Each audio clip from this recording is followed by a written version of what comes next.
पहला पॉइंट दिख रहा है कि dyarchy system was introduced by the government of India in 1919। Dyarchy कितने लोगों को पता है? द्वैध शासन व्यवस्था, दो अलग अलग प्राधिकारियों वाली शासन प्रणाली जो अक्सर ब्रिटिश भारत में देखी जाती है, जहां सत्ता स्थानीय और शाही नियंत्रण के बीच विभाजित होती है। What will be the meaning of diarchy? Yes, sir. Dual form of government. Dual form of government या फिर two governments at one place.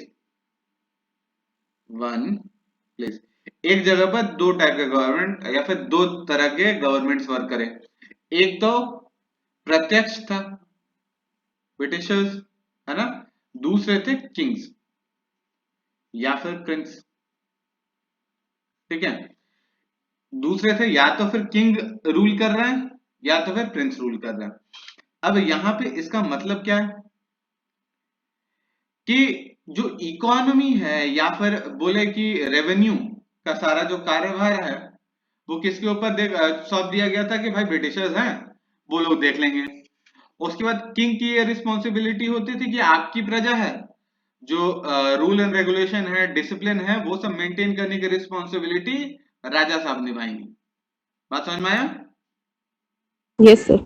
अभी एक इंपॉर्टेंट पॉइंट है कि जब 1919 में ये रूल पास किया गया था तब वहां पे ब्रिटिश पार्लियामेंट में एक बात बोली गई थी कि विद इन 10 इयर्स, मतलब 10 साल के बाद हम ये चेक करेंगे कि जो रूल इंप्लीमेंट किया गया है वो सही चल रहा है या फिर नहीं। अगर सही नहीं चल रहा है तो हम लोग क्या करेंगे, 10 साल बाद एक कॉन्स्टिट्यूशनल रिफॉर्म करेंगे। क्या करेंगे?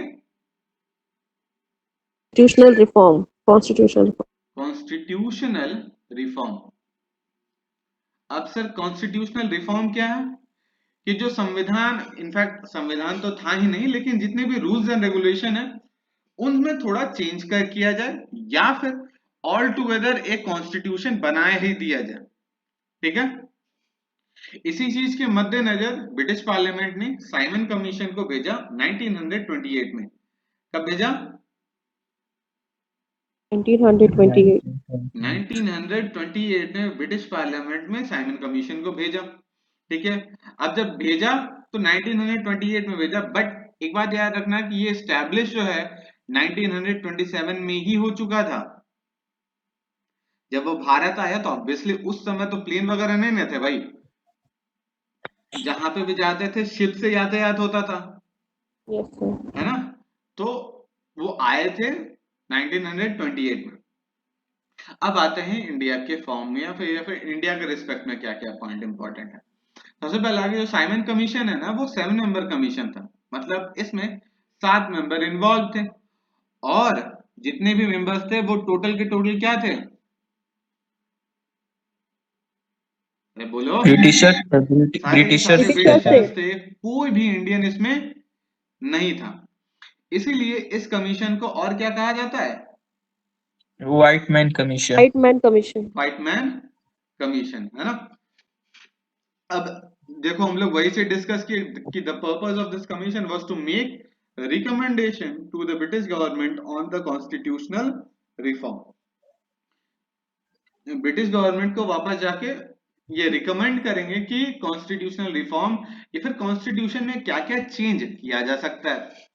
अभी क्या है ना कि ये जो है वो व्हाइट मैन कमीशन था। इसको एक और नाम से बोला जाता था, it is a white man commission because there was only Everyone who is mainly white.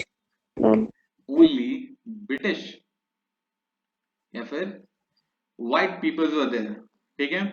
अब जब लोगों को ये पता चला कि हमारे लिए कोई कानून बनाने आ रहा और जो कानून बनेगा वो हमारे ऊपर लागू होगा, साथ ही साथ उस कानून को बनाने के लिए हमारी सलाह नहीं ली जाएगी।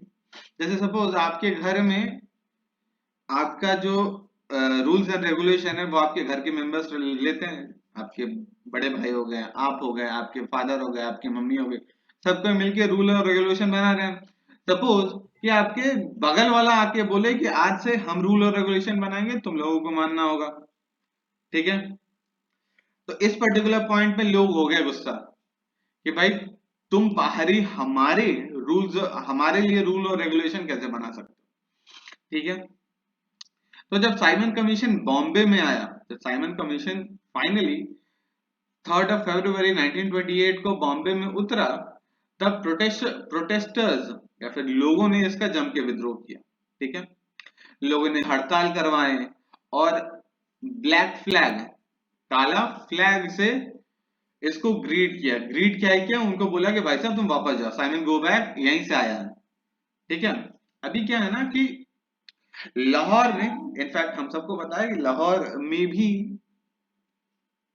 प्रोटेस्ट हो रहे थे। अब जब लाहौर में प्रोटेस्ट हो रहा था साइमन कमीशन के अगेंस्ट, तब वहां पे एक जो पुलिस फोर्स था, है ना, वहां पे जो पुलिस फोर्स था वो क्या किया, लाठी चार्ज करवा दिया कि जहां पे हड़ताल हो रहा है वहां पे जाके लाठी चार्ज करवा दो। अब ये जो प्रोटेस्ट हो रहा था ना लाहौर में, वहां पे एक प्रोमिनेंट पर्सन थे जिनका नाम था लाला लाजपत राय। Badrai. तो Lala Lajpat Rai was protesting from Lahore against the Lahore. Simon commission. अब जब पुलिस फोर्स ने लाठीचार्ज इन्वोक कर दिया, तो लाला लाजपत राय जवान इंसान उस समय तक नहीं थे, वो बूढ़े हो चुके थे। दो ही वॉज फेमस, बट उनकी एज हो चुकी थी, और जब उनके ऊपर लाठी बरसाई गई तो ही सकम्ड टू द इंजरीज, मतलब उन इंजरीज का उनके ऊपर बहुत बुरा असर पड़ा। और जब उन इंजरीज का उनके ऊपर बहुत बुरा असर पड़ा, तो ultimately he died on November 18th due to the lathi charge. बात समझ में आया? Yes, sir. ओके।